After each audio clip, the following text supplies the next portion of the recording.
si quieren ir desactivando sus micrófonos para que no se interfieran con la plática. Y vamos a continuar con lo que estábamos revisando de la técnica histológica. Vamos a ver un poquito de técnicas especiales con algunas imágenes, ¿verdad? De manera breve. Entonces, nos quedamos en esta parte. Ya después de que nosotros obtenemos los cortes histológicos con el microtomo, que no se les olvide que los microtomos que nosotros utilizamos son microtomos rotatorios, que tienen una manivela del lado derecho. Ese tipo de microtomos se les llaman microtomos tipo Minot.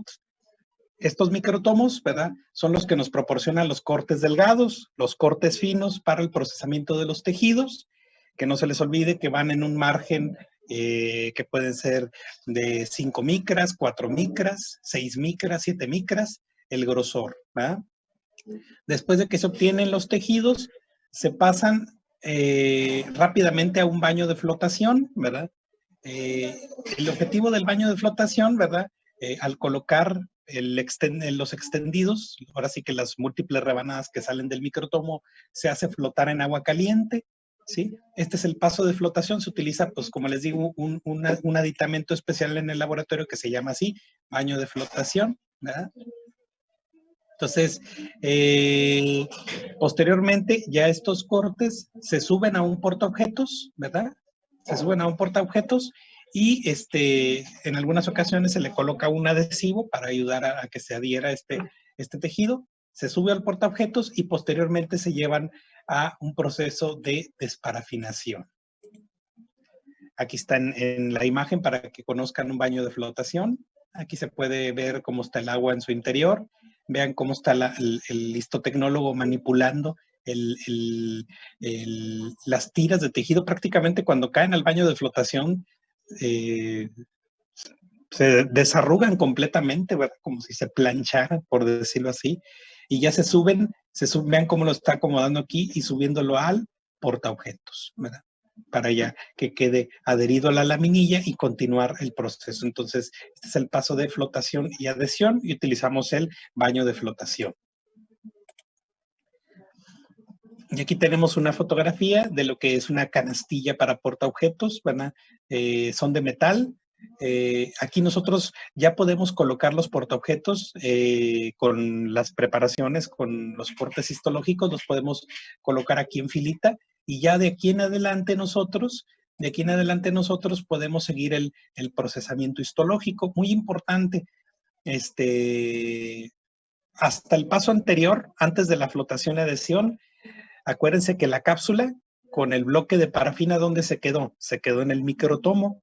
Entonces, hay que retirar esa capsulita, ese bloque de parafina y llevarlo a almacenar, a guardarlo, ¿verdad? Se pone por ahí en una cajita o en algún archivero, pero siempre y cuando esté en un lugar fresco y seco para que no vaya a haber problemas con el bloque de parafina, ¿verdad? Y ya posteriormente, de aquí en adelante, nosotros vamos a trabajar con los portaobjetos con la muestra, ¿verdad? Ya con la muestra que está adherida. Muy importante, no olvidemos que la cápsula trae un número de identificación, ya sea pueden ser letras, pueden ser nombres, y este número de identificación nosotros lo vamos a trasladar, que no se les olvide, se va a trasladar al portaobjetos y ya trasladado al portaobjetos, pues ya seguimos conservando nuestra misma identificación para que no vayamos a tener problema. Entonces, ya cuando tenemos el portaobjetos, les digo, podemos colocar muchos portaobjetos en esta canastilla y seguir el procesamiento. Y muchos de ustedes, pues, se van a preguntar, pues, oye, Doc, pues ya está el tejido en el porta, pues hay que teñirlo, ¿verdad?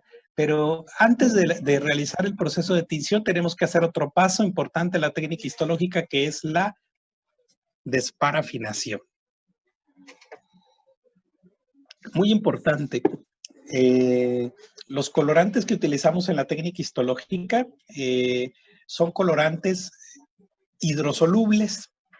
¿Qué quiere decir esto? Sí, se pueden mezclar con agua. Entonces, acuérdense que el tejido todavía está inmerso, está bañado en parafina. Entonces, si el tejido está todavía inmerso en parafina, pues obviamente cera, es grasa, pues no va a haber esa compatibilidad con colorantes que se llevan bien con el agua. Entonces, hay que quitar el exceso de parafina. La desparafinación la podemos hacer de manera física o de manera química. Por lo regular se combinan las dos. De manera física metemos el corte en calor en un horno de laboratorio. Y ahí lo ponemos unos minutos, unos 20 minutos, 30 minutos o hasta 40 minutos. Y posteriormente le damos por ahí unos bañitos de Gilol para que quiten lo que quedó de remanente de la parafina, ¿sí? Y posteriormente pasar al paso de tinción. Aquí está una imagen de un horno de laboratorio. Aquí se puede ver incluso con la puerta abierta. Acá abajito, miren, donde le estoy señalando. Aquí está el puntero láser, miren. Aquí abajito está la canastilla. Nomás que le quitamos el lacita que tenía de metal. Y vean cómo están todos los portaobjetos ordenados, ¿verdad? Obviamente aquí está colocada en el nivel de abajo para la desparafinación. Y ahora vean en el siguiente nivel cómo se ve este prisma de metal, ¿sí? Este que está aquí arriba es una canastilla, pero esta canastilla es para cápsulas. ¿Se acuerdan que las primeras partes del procesamiento histológico, cuando hablamos del histoquinés, yo les dije que había un aditamento de metal que se acoplaba al histoquinet para poder estar trasladando las cápsulas de un paso a otro, ¿sí? Este componente se le conoce como canastilla para cápsulas. Aquí es donde van las canastillas que se ponen en el portaobjetos. Buenos días. Buenos días. Entonces, les digo que este es el que se acopla al histoquinet y es el que sigue en los pasos. Obviamente aquí está en el horno de laboratorio, porque cuando termina el procesamiento histológico, ¿qué pasa? ¿Cuál es el último paso que se lleva a cabo en el histoquinet? La preinclusión. Entonces, ¿cómo saco yo esta canastilla de cápsulas? Pues la saco escurriendo de parafina. Entonces, si la voy a volver a reutilizar, ¿qué tengo que hacer? Tengo que desparafinarla también para que no me vaya a contaminar y no a desgastar también el resto de los solventes cuando la vuelva a reciclar en el procesamiento histológico. Por eso aquí está la canastilla también, esta canastilla de cápsulas desparafinándose. Y acá abajito la canastilla con los portaobjetos. Entonces, después del proceso de desparafinación viene el paso de la tinción, ¿verdad? Pues ya el objetivo más importante de la tinción es facilitar la visualización de diferentes estructuras, demostrar diferencias entre los componentes celulares y obviamente el paso de la tinción utiliza colorantes que se les conocen como colorantes hidrosolubles. ¿Dónde se realiza el paso de la tinción? El paso de la tinción se realiza en una parte del laboratorio donde se colocan los colorantes, los diluyentes, las sustancias que enjuagan el exceso, van todos ordenados en contenedores de preferencia de vidrio, como van uno atrás del otro. Obviamente los contenedores pues tienen un tamaño que se acopla a las canastillas, ¿verdad? El arreglo que tienen estos contenedores, uno atrás del otro, hace que a esta parte del laboratorio se le llame tren de tinción, ¿sí? Que es lo que se puede ver aquí en esta fotografía. Vean cómo está un contenedor atrás de otro, como si fueran los vagoncitos de un tren, ¿verdad? Tren de tinción. Entonces, aquí es donde realizamos este paso de coloración de nuestras preparaciones histológicas. ¿Cómo se clasifican los colorantes? Bueno, aquí les paso una de las clasificaciones de las más utilizadas, tomando como referencia el origen. El origen de los colorantes puede ser de manera natural, pueden ser colorantes hechos por el hombre, artificiales, y también incluimos en un grupo, ¿sí? Un grupo de colorantes que incluye los metales o las sales metálicas, que algunos les llaman también métodos de impregnación, ¿verdad?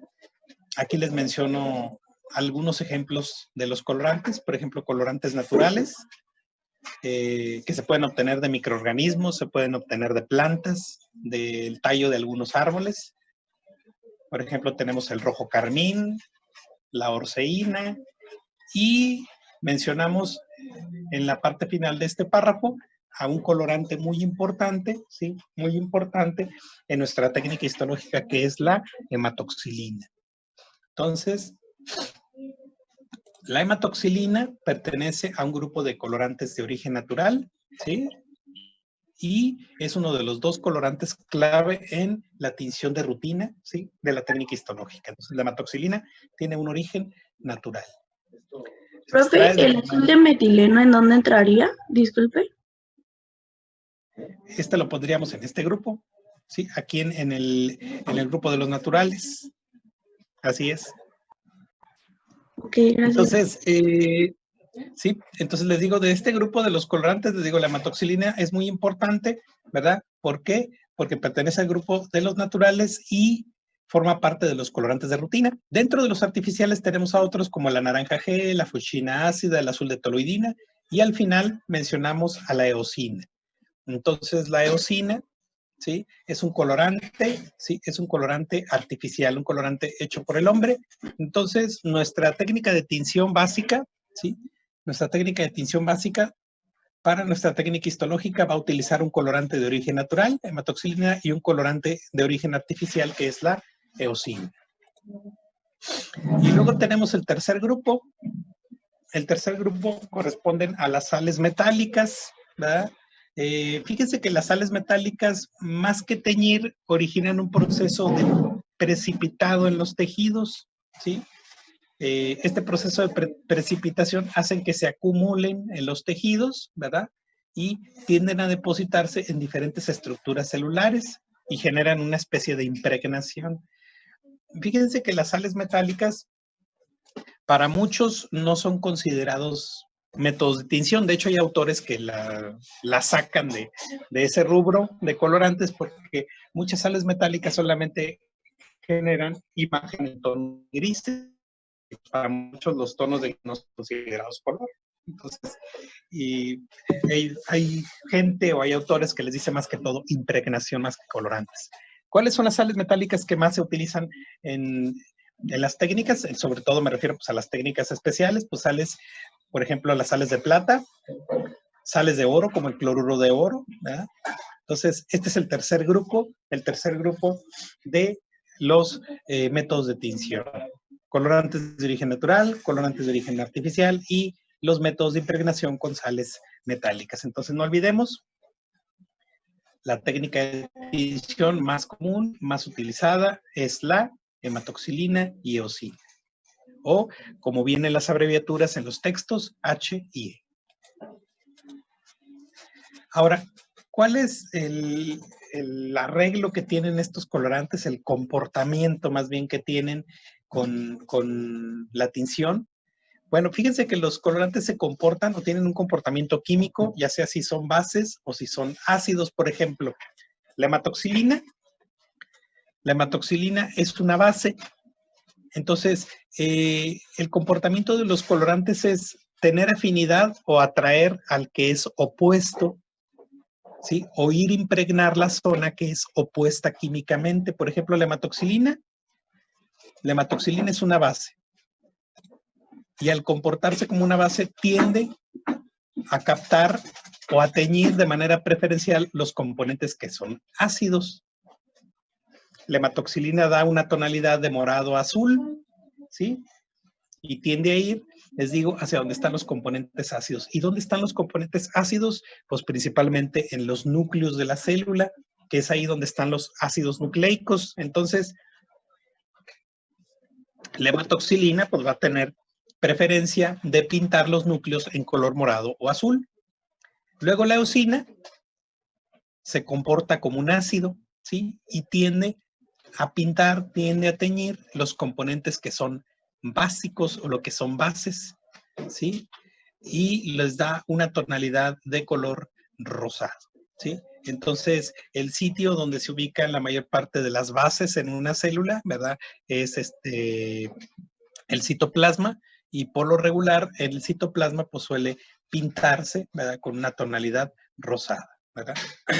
Entonces, por eso se dice que en el citoplasma existen muchos componentes básicos. Bueno, pues estos tienden a traer la eosina. Entonces, aquí vienen unas definiciones importantes. Si esa estructura de la célula tiende a captar la hematoxilina, que es una base, ese componente se dice que es basófilo o muestra una basofilia. Les voy a poner el ejemplo del núcleo. Si yo soy el núcleo, me pinto de morado, quiere decir que yo tengo la afinidad de atraer a la base que es la hematoxilina. Entonces yo, que me pinto de morado, ¿sí?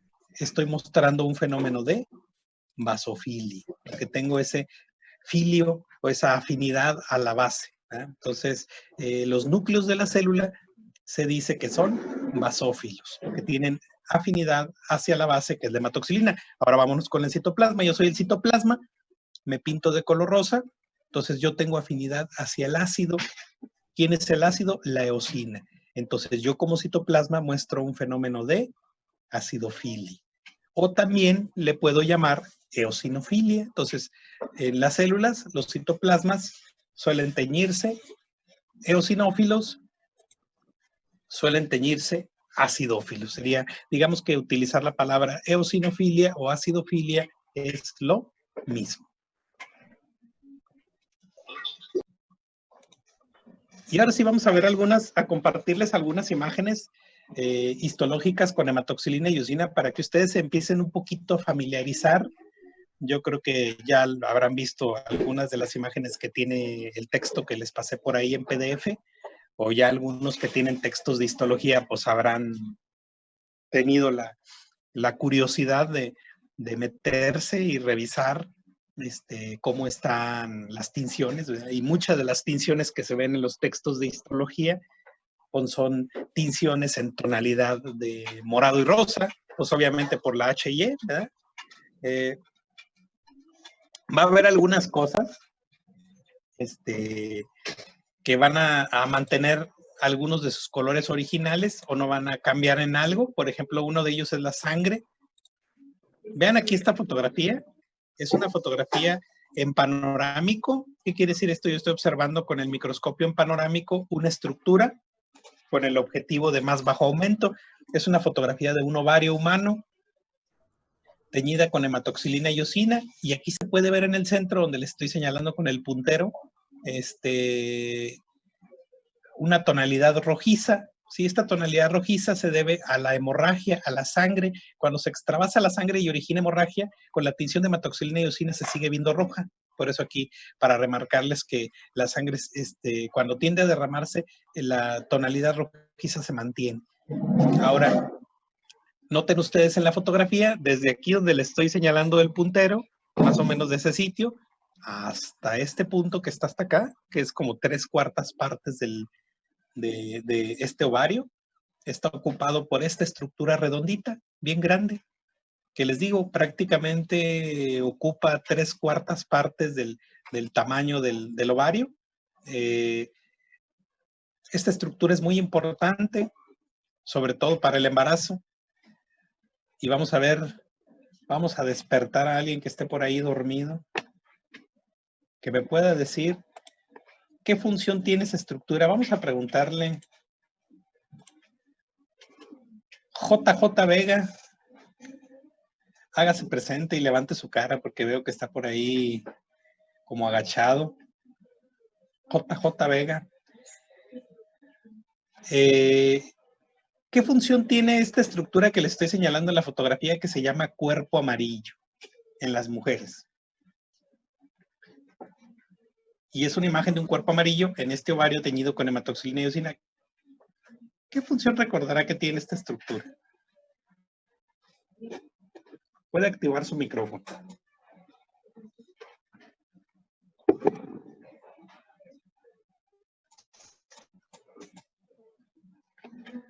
Pues como que los veo que no quieren carburar. Vamos a preguntarle a una mujer, esa sí no me puede fallar. Melissa Gómez. Puede activar su teléfono. ¿Qué función tendrá el cuerpo amarillo en la mujer? Y cada mes, ahí está delatoso, igual que el ciclo menstrual. ¿Es un folículo? ¿Es parte de los folículos? ¿Fue un folículo? A ver, otra vez no la escuché. ¿Es parte de los folículos y se transforma en el cuerpo lúteo? Muy bien. ¿Qué función tendrá el cuerpo lúteo? Importantísimo, ¿no? En la mujer. ¿Producción de hormonas? Ajá, hormonal. Producción de hormonas. Suplantación. La Opción de secreción de progesterona y ¿De qué? estrógenos. Sí.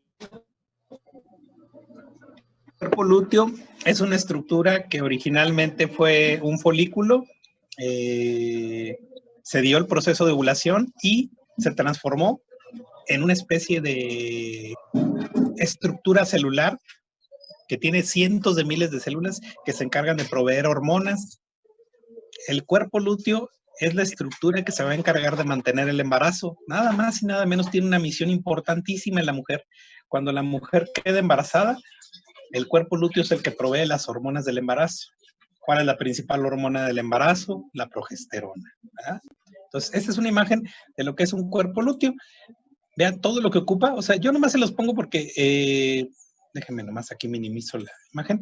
Vean más o menos el diámetro que tiene todo el ovario. Les digo que lo estamos viendo en panorámico. Estamos hablando que desde aquí hasta acá, hasta este punto, que es el diámetro que ocupa toda la fotografía del ovario, son como 2.5 a 3 centímetros. Entonces ya se han de imaginar el tamaño que tiene este cuerpo lúteo. Y noten ustedes en la misma fotografía cómo se observan otros folículos, ¿verdad? Entonces, esta es una imagen de un ovario, les digo, teñida con hematoxilina y eosina, para que lo vean desde el panorámico cómo se da este resalte, este contraste de tonalidad rosa-morado. Ahora sí, la estamos viendo de muy cerquitas, ya con seco fuerte, 40 aumentos, ¿verdad? De objetivo. Y aquí en esta imagen igual, no olviden, morado núcleos, citoplasmas en rosa. Y aquí en el centro estoy observando, pues yo creo que es lo más llamativo de la fotografía y yo creo que a todos desde que puse la imagen, les llamó la atención, ¿verdad? Esta es una imagen de una de las células más grandes que tenemos en el cuerpo humano, que es un óvulo de la mujer. Para que más o menos se den una idea, el diámetro que tiene esta célula es un diámetro cercano a las 100 micras. Pues imagínense, 100 micras a nivel celular es muchísimo. Es como si agarráramos 1 milímetro y lo partimos en 10 pedacitos. Y noten, porque fuera de este óvulo hay muchísimas celulitas muy pequeñitas, se dan cuenta por los núcleos, miren. Núcleos que incluso están rodeando a este gran óvulo, ¿verdad? Vean, y pues noten ustedes el tamaño que tiene, es una célula realmente grande, e incluso aquí se puede observar su núcleo, y algunas de las zonas de interés, que es la cubierta de carbohidratos de la zona pelúcida, etcétera, etcétera, que se puede observar aquí por fuera, pero yo lo que quiero es que empiecen a identificar estas tonalidades, ¿verdad? El contraste que nos da el morado con el rosa. Obviamente ahorita ustedes no son histólogos, ustedes van empezando como estudiantes de medicina, entonces pues, obviamente el traducir todas estas imágenes pues les va a costar un poquito de tiempo y un poquito de esfuerzo y de lectura, ¿verdad? Entonces ahorita nomás lo que quiero que vean es ese contraste, ¿sí? Morado y rosa poco a poco se van a ir familiarizando y poco a poco, como cuando alguien empieza a hablar y a leer, va a ir aprendiendo cada cosa. Acuérdense que aprender anatomía microscópica es como aprender otro idioma. Poco a poco se va aprendiendo con imágenes, que es lo importante. Dame un segundito porque aquí se me atraviesan estas pantallas de Zoom. Ahora sí. Entonces, ya que nosotros, creo que se me movió, a ver, sí, está bien. Sí, está bien la imagen. Ya después de que nosotros realizamos el paso de tinción, déjeme nomás le resumo así de manera sencilla cómo es el paso de tinción. Después de la desparafinación en el horno de laboratorio, después de la desparafinación con Gilol, rápido metemos ahí nuestra muestra tantito en alcohol para volverla a tener en contacto con agua. Después del alcohol utilizamos los colorantes. El primero de los dos colorantes con el cual vamos a poner en contacto la muestra es la hematoxilina. ¿Sí? La hematoxilina le vamos a dar aproximadamente unos 5 a 10 minutos aproximadamente. Posteriormente, cuando ya se completó el proceso de tinción con la hematoxilina, hacemos un enjuagado especial con agua de la llave, y posteriormente también diluimos un poquito con alcohol para quitar el exceso de colorante. ¿Sí? Terminado la tinción con la hematoxilina, pasamos con la eosina, En la eosina sí le damos menos tiempo. Las preparaciones que nos dan para los laboratorios son preparaciones que requieren menos minutos, 2 minutos. Hay algunas preparaciones que prácticamente en segundos ya la eosina queda muy bien impregnada, se absorbe bien rápido. Pero bueno, ya cada laboratorio, cada histotecnólogo es el que va a estandarizar sus tiempos. Entonces, acuérdense que los enjuagues se hacen con alcohol y ya al terminar de hacer la tinción, primero con la hematoxilina y luego con la eosina, colocamos nuevamente la muestra en 2 baños con Gilol para que vuelva nuevamente a captar Gilol y venga este último paso, que es el paso de la conservación de las preparaciones, que sería el montaje final. En el montaje final yo voy a utilizar resina de laboratorio. La resina de laboratorio, pues obviamente es un material lipídico, son grasas, ¿verdad? Es material sintético. Entonces, se le coloca una gota en la superficie del portaobjetos, en la muestra, y posteriormente se le pone el cubreobjetos. Y ya con esto yo garantizo que nuestra muestra va a quedar preservada, ¿sí? Y pues nos va a brindar una larga duración que puede extenderse por muchísimos años, incluso puede durar décadas sin que le ocurra algún problema, ¿sí? Me perdí un poco después de colocar la muestra en eosina 2 minutos. ¿La muestra la sometemos a 2 baños con Gilol o antes la metemos a alcohol? Sí, hagan de cuenta que es primero, de la desparafinación, colocamos en alcohol rápidamente unos minutos, hematoxilina 5 minutos, enjuagamos con agua de la llave, las enjuagadas son digamos que 10 segundos, quitamos exceso con alcoholes, unos 2 alcoholes, luego viene la eosina, que le damos 1 minuto, 2 minutos cuando mucho, enjuagamos con alcoholes, aquí ya no utilizamos agua, nada más enjuagamos con alcoholes, luego ponemos los 2 baños de Gilol y ahora sí, secamos y ponemos la gota de resina y el cubreobjetos. Digamos que ese sería así en resumida cuenta, así rapidín, de lo que es el paso de tinción y la conservación de las preparaciones. Sí tiene que ir en Gilol al final para que el Gilol ayude a que la resina se impregne más fácil al tejido, ¿verdad? Por eso le volvemos a dar otros 2 bañitos con Gilol. Gracias, doctor. Sí, de nada. Entonces, esta es la conservación de las preparaciones. Les digo que ya que se logró colocar la resina, en ocasiones podemos dejarla secar en el ambiente, igual 1 día, 2 días, para que la resina se impregne bien y nuestro tejido ya quede preparado. Algunos acostumbramos a darles 2 días, 3 días y ya después nosotros podemos juntar las laminillas, ¿sí? Y archivarlas, meterlas en un lugar que esté seco y fresco y ya en un archivero, les digo, pueden permanecer décadas. Y si la gota de resina estaba muy bien preparada, simplemente sacan la laminilla y si tiene polvo la limpian con una gasa, con un papel y la vuelven a poner al microscopio y pueden volver a ver las mismas celulitas de ese tumor, de ese cáncer, de esa biopsia que a lo mejor fue de una biopsia de hace 30 o 40 años, íntegra completamente como si hubiera estado viva, por decirlo así, para que me entiendan. Entonces, y así es prácticamente la conservación de las preparaciones y con esto terminamos las técnicas histológicas básicas. Algo muy importante, y por eso les puse esta fotografía, que es una imagen de una naranja, ejemplificando los cortes en diferentes niveles, como si nosotros utilizáramos un cuchillo. Y lo que quiero compartirles con esta imagen es que mucho de lo que se aprende de histología es entender la lógica de los cortes. Acuérdense que cuando ustedes están viendo una laminilla en el microscopio, están viendo en 2 dimensiones, largo y ancho, no se ve en tercera dimensión. Pero ustedes deben de imaginar que las estructuras que están observando, pues obviamente cuando estuvieron vivas tenían 3 dimensiones. Tenían largo, ancho y altura o grosor. Entonces, es importante que ustedes conforme empiecen a revisar las preparaciones, conforme las empiecen a ver en los cortes histológicos, empiecen a procesar un poquito en su mente cómo son los planos de corte.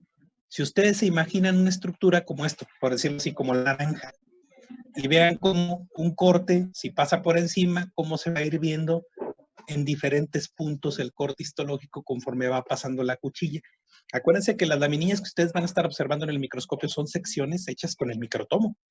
Y la rebanada del microtomo puede pasar en un nivel de la estructura, o puede pasar más adentro, puede pasar adelante, puede pasar atrás, arriba, abajo, a donde ustedes quieran.